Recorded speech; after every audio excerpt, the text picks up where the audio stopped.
I had read about this guest house in Varanasi where people check in to die. It's called Kashi Labh Mukti Bhavan. Hi everybody, my name is Deepak Ramola and I love people and have been asking them for a long time what is their life lesson. This series is all about passing on those learnings and sharing that wisdom with you.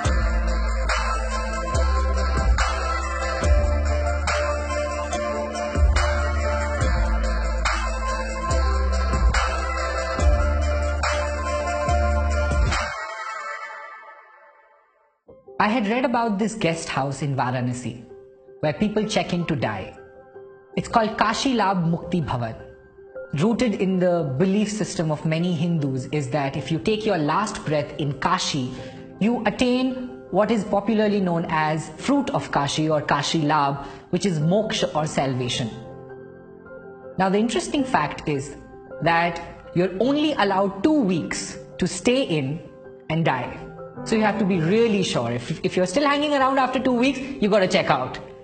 So I was really curious and fascinated to understand what would those people have learned who have not only accepted death as a reality, but are rather anticipating it with the timer on. So I went to Varanasi, spent a week in the guest house and interviewed people who had checked in. Phenomenal, their life lessons were really thought-provoking.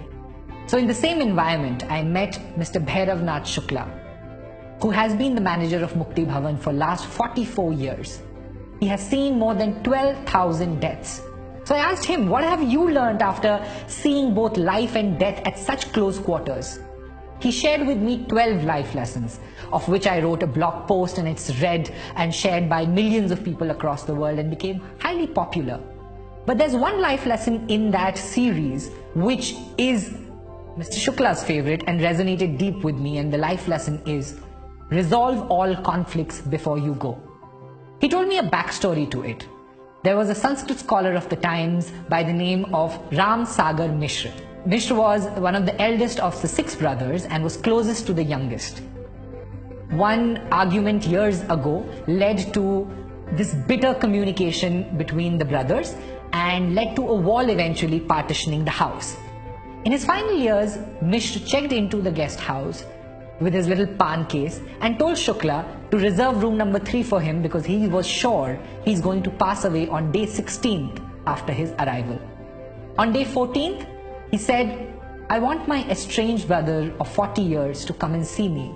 This bitterness heavies my heart. I want to resolve every conflict before I go. A letter was sent out. On 16th day, the brother arrived and Mishra held his hand and asked him to bring down the wall dividing the house. He asked for his brother's forgiveness. Both brothers wept, and mid-sentence, Mishra stopped speaking. His face became calm and he was gone in a moment. And I know that anecdote sounds straight out of a folk fiction novel, but Mr. Shukla told me that he has seen the same story replay over and over again with many different people who have come there. He said to me, Deepak, I see so many people carrying such unnecessary baggage throughout their life, only wanting to drop it at the very end of their journey. The trick, he said, however, lies in not having any conflict, but resolving every conflict as soon as you have it. You cannot and you should not go to bed having an argument, a disappointment, a resentment and doubt. You should try to resolve it. Because you see, the good news is you're alive. The bad news is no one knows for how long. So resolve your conflicts today. I hope this makes and fuels your day.